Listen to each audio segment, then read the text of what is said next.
তো অহংকার আসে কি করে? অহংকার আসলো কোত্থেকে? এই ভাঙ্গা থালাটা তোর হাতে উঠায় দিতে আল্লাহর 1 সেকেন্ডও লাগে না। ওয়াম্মা সাইলা ফালা তানহার, খবরদার ফরিয়াদিকে তাড়িয়ে দিও না, ধমক দিও না।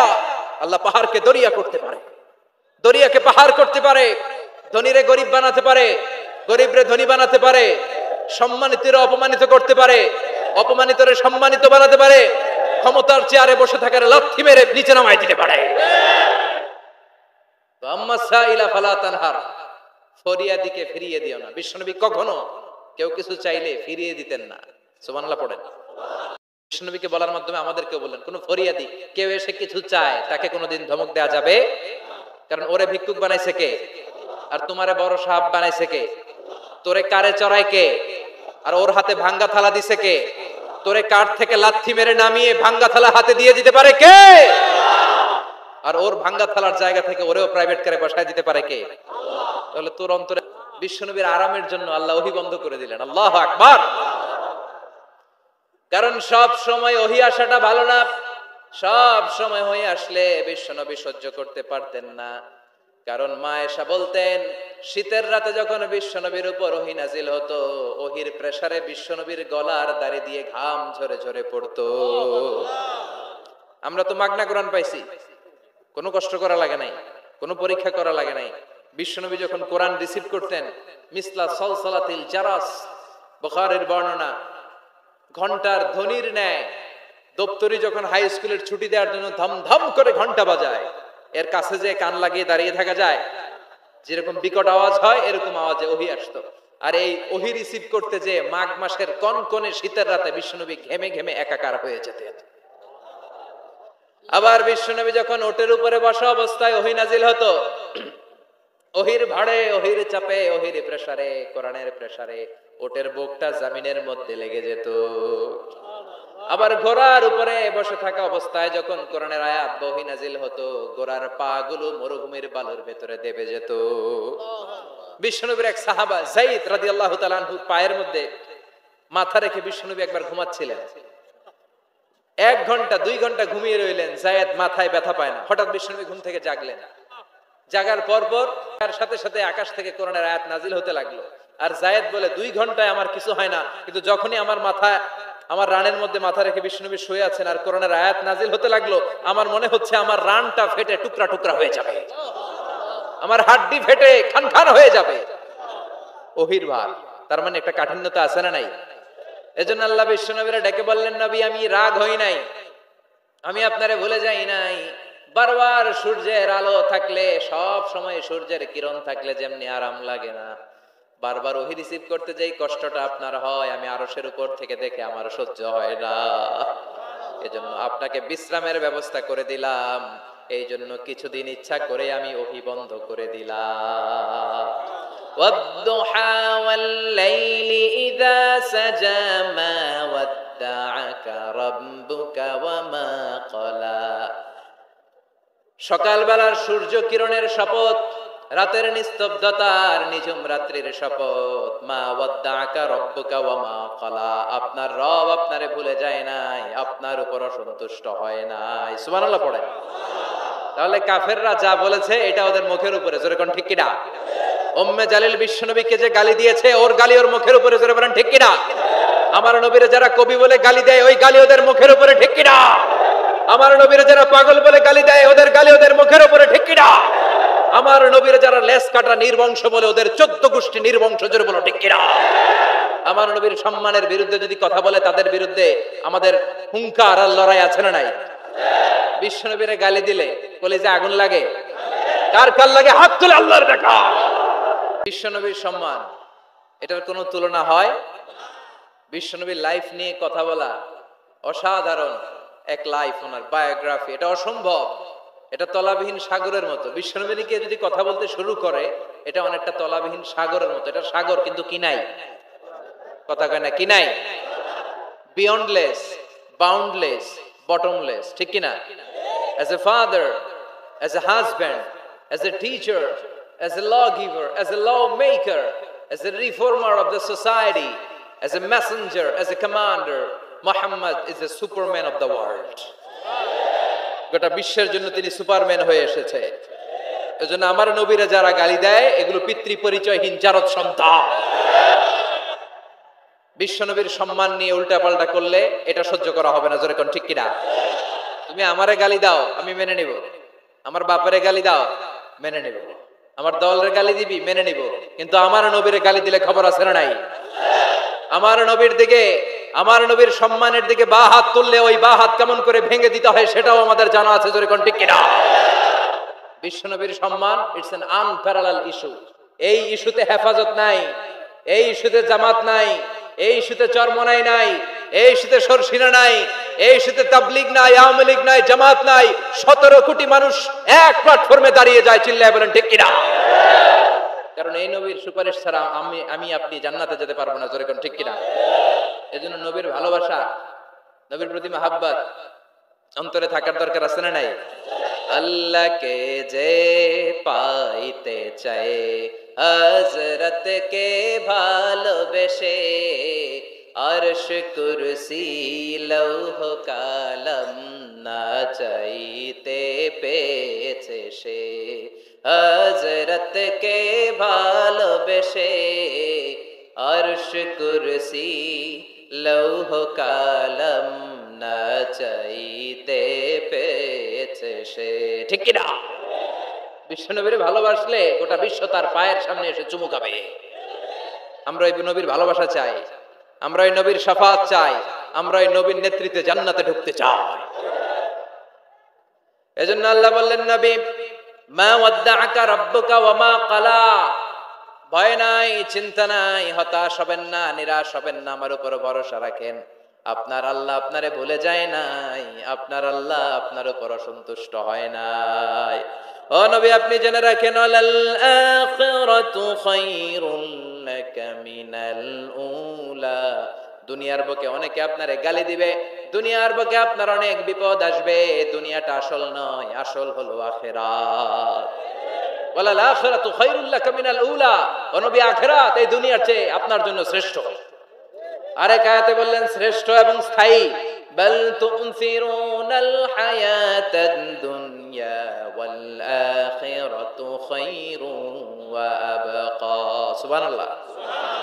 ও নবী এই দুনিয়া স্থায়ী না, এই দুনিয়া শ্রেষ্ঠ নয়, শ্রেষ্ঠ আর স্থায়ী জায়গা হলো জান্নাত। এজন্য দুনিয়ার জন্য পাগল হওয়া যাবে না, মুমিন পাগল হয় আখিরাতের জন্য।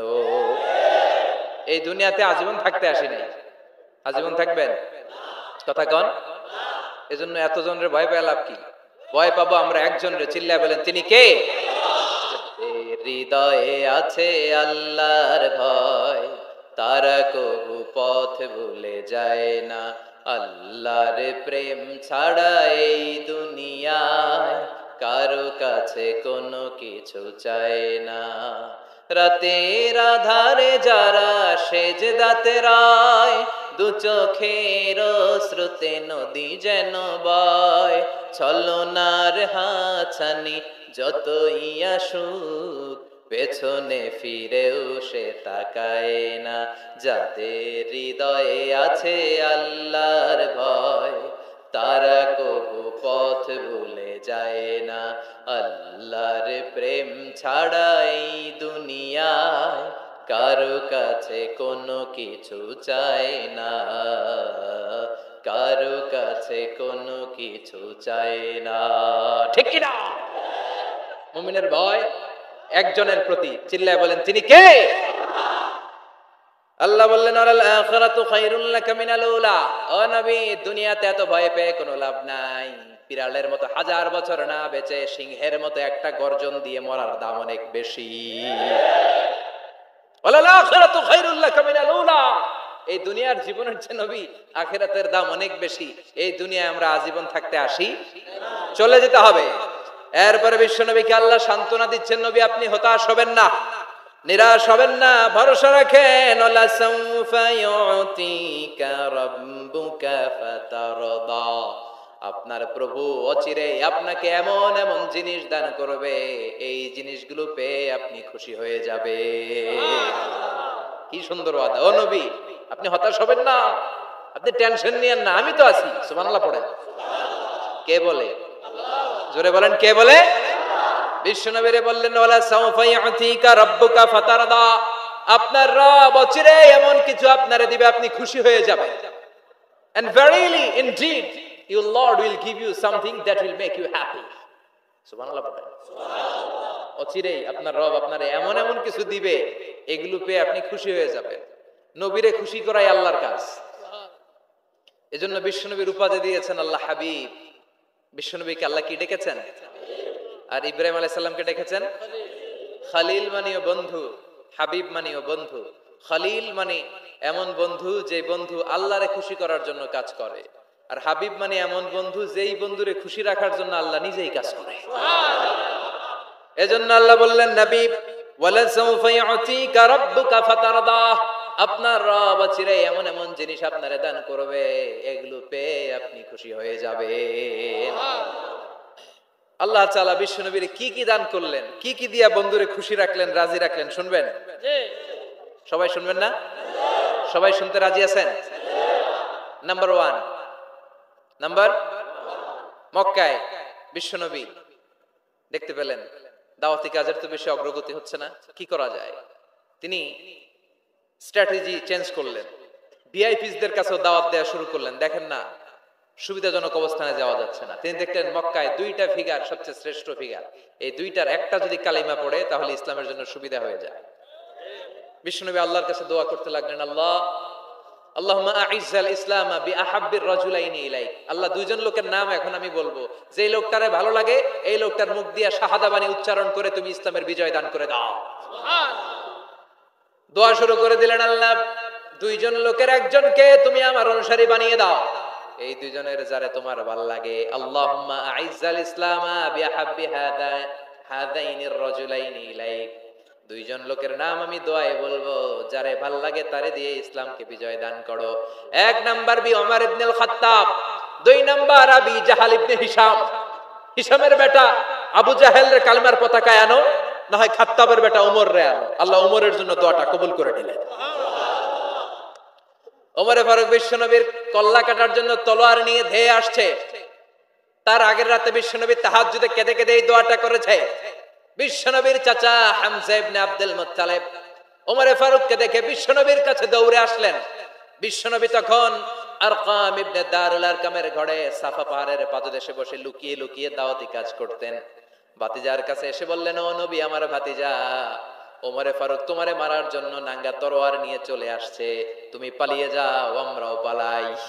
বিশ্বনবী বললেন, না চাচা, আপনি সরে যান, অন্যান্য সাহাবাদেরকেও সরে যেতে বলেন। আমার মনে হয় গত রাতে চোখের পানি ছেড়ে যেই দোয়াটা আমি আল্লাহর কাছে করেছি কিছুক্ষণ পরেই দোয়াটা কবুল হতে চলেছে। ওমরে ফারুক আসলেন, তলোয়ারকে আছাড় মেরে বললেন, আশহাদু আন্নাকা রাসূলুল্লাহ, আশহাদু আল্লা ইলাহা ইল্লাল্লাহ ওয়া আন্নাকা মুহাম্মদ রাসূলুল্লাহ। ওমরে ফারুক এসে বললেন, নবী, আমি সাক্ষ্য দিলাম আল্লাহ ছাড়া কোনো ইলাহা নাই, আপনি ছাড়া কোনো রাসূল নাই। সুবহানাল্লাহ পড়েন। ফাতারদা, বিশ্বনবী খুশি হয়ে গেলেন। সুবহানাল্লাহ কইবেন না? আল্লাহ বললেন, ওয়ালা সাউফা ইউতিকা রাব্বুকা ফাতারদা। ও নবী, এমন এমন জিনিস আপনারে দিব আপনি খুশি হয়ে যাবেন। আল্লাহু আকবার। তাহলে প্রথমে কেমনে খুশি করছে পাইলেন? পাইছেন? ওমরে ফারুককে কালেমার পতাকায় ঢুকাইয়া বিশ্বনবীর হৃদয়টারে ঠান্ডা করে দিলেন, বিশ্বনবীরে খুশি করে দিলেন। বাইরে যাওয়ার সময় কোন নারী পারফিউম ইউজ করে যেতে পারবে না। নারীরা যত পারফিউম ইউজ করতে মনে চায় আপনার বেডরুমে, আপনার স্বামীর সামনে, ঠিক কিনা? স্বামীর সামনে পারফিউম ইউজ করেন, নিজেকে উজাড় করে সাজান স্বামীর জন্য। এই প্রতিটা সাজুগুজুতে সওয়াব আছে না নাই? ইসলাম কতটা চেক এন্ড ব্যালেন্স, কতটা ভারসাম্যপূর্ণ জীবন ব্যবস্থা। খবরদার, নারীরা ডিওডোরেন্ট ইউজ করে বাইরে যেতে পারবে, যেটা সে তার আর্মপিটে ইউজ করে, কিন্তু ঝাঁঝালো পারফিউম বোরকার উপর দিয়ে মেরে কোন নারী বাইরে যেতে পারবে? কথা বলেন। সুনানে নাসাইর হাদিস, আল্লাহর হাবিব বলেন, আইয়ুমা ইমরাআতিন ইস্তা'তারাত নাফসাহা ফামাররাত আলা কওমিন লিয়াজিদু রিহাহা ফাহিয়া জানিয়া। কোন নারী যদি তার জামার উপর দিয়ে পারফিউম মেখে পুরুষ লোকের দৃষ্টি আকর্ষণের জন্য ঘরের বাইরে বের হয়, যতটা পুরুষ তার চেহারার দিকে লোলুপ দৃষ্টি নিয়ে তাকাবে, ততটা পুরুষের সাথে জিনার গুনাহ ওই মহিলার আমলনামায় তুলে দিবে কে? পারফিউম মেখে যদি কোনো নারী বের হয় এই উদ্দেশ্যে যে ছেলেরা আমাদের প্রতি আকৃষ্ট হবে, যতটা ছেলে তার দিকে তাকাবে প্রত্যেকটা ছেলের সাথে জিনার গুণ আল্লাহ তাআলা এমনি তার আমলনামায় তুলে দিবে। নাউজুবিল্লাহ পড়েন। এজন্য খবরদার, নিজেকে সাজিয়ে গুজিয়ে স্বামীর সামনে উপস্থাপন করুন, সাজিয়ে গুজিয়ে। অনেক স্ত্রীরা আছে ড্রাইভারের সাথে কথা বলার সময় মিষ্টি হাসি দিয়ে কথা বলে, বাজারে শপিং করতে গেলে আসসালামু আলাইকুম ভাই কেমন আছেন, কি সুন্দর আসসালামু আলাইকুম। স্বামীর সামনে আসলে আর এই মিষ্টি কথাটা নাই, আছে না নাই? বাইরে তোমার চিকন গলায় কিসের আসসালামু আলাইকুম? হ্যাঁ না, বাইরে আপনি আসসালামু আলাইকুম দিতে যাবেন না, ঝটপট করে কর্কশ ভাষায় কথা বলে শেষ। কেউ ফোন দিয়েছে, হ্যালো কে? স্বামীকে চায়, উনি বাসায় নাই, কাট।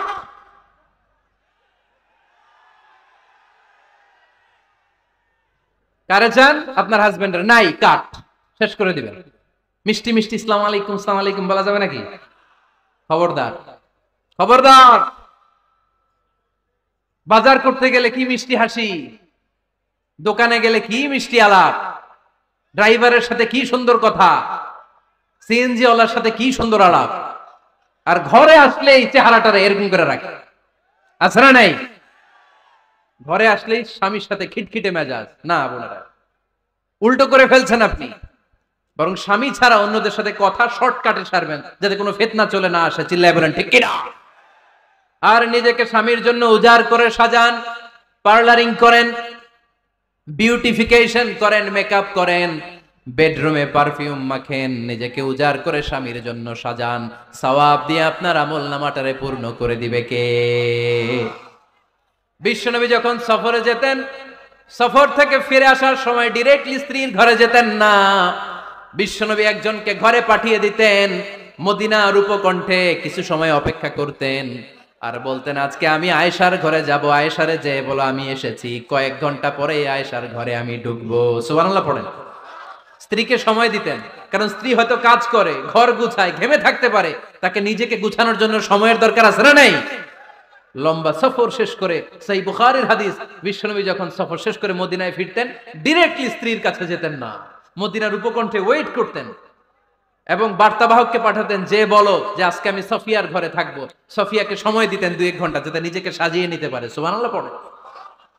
এজন্য প্রতিটা স্ত্রীর উচিত, আমার মা বোনেরা যারা আপনার মহিলা প্যান্ডেল থেকে শুনছেন, নিজেকে উজাড় করে স্বামীর জন্য সাজান। আপনার সাজুগুজু বেগানা পুরুষদের জন্য নয়, যে পুরুষদের সাথে দেখা দেওয়া জায়েজ নাই তাদের জন্য নয়, রাস্তার পুরুষের জন্য নয়। আপনার সাজুগুজু, আপনার সৌন্দর্য, আপনার বিউটি সব আল্লাহ তাআলা আপনার স্বামীর জন্য করতে বলেছে। চিল্লায় বলেন ঠিক কিনা? 10 নাম্বার দায়িত্ব, স্বামীর ক্যাপাসিটির বাইরে না চাওয়া। আপনি জানেন স্বামীর বেতন হলো 20,000, আপনি এসে বলা শুরু করছেন, পাশের ঘরের ভাবিরে দেখলাম 25,000 টাকা দামের জামদানি শাড়ি কিনছে, আমারও একটা দিবা। আছে না নাই? আবদারটা হইল, আবদারটা হইছে। আপনি তো জানেন আপনার স্বামীর ক্যাপাসিটি কতটুকু। আমার বোনেরা, আমার মায়েরা, খবরদার, আপনার স্বামীর ভেতরে আপনার জান্নাত, আপনার স্বামীর ভেতরে আপনার জাহান্নাম। আপনার স্বামীর মনকে খুশি রাখতে পারলে জান্নাতের দরজাগুলো আপনার জন্য খুলে দিবে কে? ক্যাপাসিটির বাইরে কিছু চাবেন না। এই 10টা স্ত্রীদের দায়িত্ব। এই 10টা পয়েন্ট যদি কোনো স্ত্রী স্বামীর জন্য এইভাবে স্যাক্রিফাইস করে করে এইভাবে আঞ্জাম দিতে পারে, এই স্ত্রীদের জন্য জান্নাতের দরজাকে খোলা রেখেছে কে? আওয়াজ করে বলতে হবে, খোলা রেখে দিয়েছেন কে? এবার আসবো আপনাদেরকে ধরবো। এবার আপনাদেরকে নিয়ে আলোচনা। একটা সুখী দাম্পত্য জীবনের জন্য কি সব দায় দায়িত্ব আল্লাহ তাআলা স্ত্রীদেরকে দিয়েছে নাকি? কথা কয় না কেন? এবার ওনারা খুশি হবে, এবার ভাবিরা খুশি হবে মহিলা প্যান্ডেলে। আপনাদের অনেক দায়িত্ব আছে, কারণ বিশ্বে যা কিছু মহান সৃষ্টি চির কল্যাণকর, অর্ধেক তার করিয়াছে নারী, অর্ধেক তার কাউন্টার পার্ট। আপনারা একে অপরের সহযোগী, স্বামী স্ত্রী একে অপরের সহযোগী। একটা সুখী দাম্পত্য জীবনের জন্য স্বামীর অনেক দায়িত্ব আছে। 1 নম্বর দায়িত্ব হচ্ছে, ফ্যামিলির যত ফিনান্সিয়াল দায় দায়িত্ব আছে সব স্বামীর কাঁধে বর্তায়, ঠিক কিনা? কারণ স্বামী হচ্ছে স্ত্রীর কেয়ারটেকার। আর রিজালু কাওয়ামুনা আলান নিসা, কাওয়াম শব্দটার এক বচন হচ্ছে কাওয়ামুন, আর বহু বচন হচ্ছে কাওয়ামুন, এক বচন হচ্ছে কাওয়াম, এর মানে হচ্ছে incharge. You are the incharge of your wife, you are the caretaker of your wife. আপনি আপনার স্ত্রীর দায়িত্বশীল। স্ত্রীকে রক্ষা করা আপনার দায়িত্ব। পুরুষকে আল্লাহ তাআলা নারী জাতিকে প্রোটেকশন দেওয়ার জন্য বানিয়েছে, ঠিক কি না? নারীকে একা পেলে ধর্ষণের জন্য পুরুষদেরকে বানানো নাই, চিল্লায় বলেন ঠিক কি না? যারা নারীকে ধর্ষণ করে অন্যায় ভাবে, এগুলো পুরুষ না, এগুলো কাপুরুষ। এগুলো কি? আওয়াজ করে বলতে হবে, এগুলো কি? কারণ সুপুরুষ নারীকে প্রোটেকশন দেয়, সুপুরুষ নারীর ইনচার্জ, সুপুরুষ নারীর কেয়ারটেকার হয়ে সামনে দাঁড়ায়, সুপুরুষ নারীর ইজ্জত নিয়ে চিনিমেনে খেলে না, চিল্লায় বলো ঠিক কি না? এজন্য আল্লাহ বললেন, আর রিজালু কাওয়ামুনা আলান নিসা, পুরুষরা হলো নারীর ইনচার্জ, নারীর কেয়ারটেকার। একজন স্ত্রীর যত ধরনের আর্থিক খরচাদি ফ্যামিলিতে লাগে, সব খরচ করা স্বামীর জন্য ফরজ করেছে কে? বেসিক্যালি একটা ফ্যামিলিতে স্ত্রীর জন্য স্বামীর 4 ধরনের খরচ করতে হয়, বুঝে নেন আপনাদের দায়িত্ব। 1 নম্বর dowry, you have to pay the dowry, মোহরানা দিতে হবে। কে দিতে হবে? মোহরানা দেয়া নফল, তাই না? মোহরানা দেয়া তো সুন্নাত, তাই না? আওয়াজ করে বলতে হবে, মোহরানা দেওয়া কি? وآتوا النساء صدقاتهن نحلا فإن طبن لكم عن شيء منه نفسا فكلوه هنيئا مريئا سبحان الله পড়েন। আল্লাহ বললেন, ওয়াতুন নিসা সাদকাতিহিন্না নিহলা, সন্তুষ্ট চিত্তে স্ত্রীর হাতে বিয়ের মোহরানা তুলে দাও। ফরজ, মোহরানা দিয়ে দিবেন। আমরা মোহরানা তো দেই না, তার বিপরীতে যৌতুক নেই। কি নেই? দেখেন কিভাবে ইসলামটাকে আমরা ধ্বংস করলাম, কিভাবে শরিয়ার রুলগুলোকে আমরা ভায়োলেট করলাম। আল্লাহ দিল মোহরানা, আমরা ঢুকাইছি যৌতুক। ইসলাম আমাদের জন্য সুন্নাহ সম্মত পদ্ধতি দিয়েছে ওয়ালিমা, আমরা খাই বরযাত্রী। আছে না নাই? আছে না নাই? এজন্য বিয়েতে আমরা যৌতুক নিব না, বরং মোহরানা দিব। কি দিবেন? কি দিবেন? যৌতুক চলে মনে হয় নীলফামারীতে খুব। হ্যাঁ চলে চলে, যৌতুক নেওয়া যাবে। যৌতুক একটা সামাজিক অপরাধ, এটা সামাজিক ব্যাধি। কুকুরের গোশত খাওয়া যত গুনাহ, যৌতুক খাওয়া তার চাইতেও বড় গুনাহ। এর কারণ কুকুরের গোশত খেলে একটা গুনাহ হয়, হারাম খাওয়ার গুনাহ। যৌতুক খেলে 2 গুনাহ, 1 হচ্ছে হারাম খাওয়ার গুনাহ, 2 হচ্ছে শ্বশুর বাড়ির উপরে জুলুমের গুনাহ। কথা বলেন। এজন্য যৌতুকের সাথে আমাদের কোনো সম্পর্ক। বিয়ে করো নাই কারা কারা? হাত তোলো। আওয়াজ করে আল্লাহরে ডাক দাও, বলো আল্লাহ আমার বিয়েতে 1 টাকাও যৌতুক খাবো না, তুমি তৌফিক দাও। আমিন। আওয়াজ করে বলতে হবে আমিন। ওয়াদা কিন্তু আমার সাথে হয় নাই, ওয়াদা হয়েছে কার সাথে? খবরদার নীলফামারীর যুবকেরা, খবরদার। তাহলে ফিনান্সিয়াল রেসপন্সিবিলিটি সব আমাদের। 1 নম্বরে মোহরানা দেয়া, 2 নম্বরে ফুডিং, খাবারের ব্যবস্থা করা, 3 নম্বরে ক্লোথিং, কাপড়ের ব্যবস্থা করা। ওয়া আলাল মাউলুদি রিজকুহুন্না